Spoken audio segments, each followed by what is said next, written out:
बालभारतीच्या पहिलीच्या कवितेवरून नेटकरी चांगलेच संतापलेत। मराठी कवितेमध्ये हिंदी इंग्रजी शब्दांचा वापर करण्यात आल्याने कविता ट्रोल केली जाते।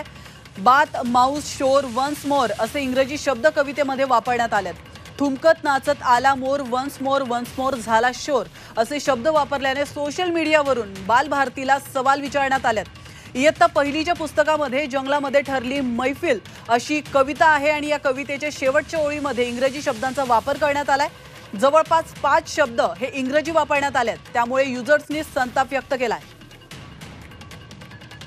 तर आपण पाहतोय बालभारतीमधली ही कविता आहे आणि 2017 पासून ही कविता या पुस्तकात आहे। तर आता हा वाद सुरू झालेला आहे।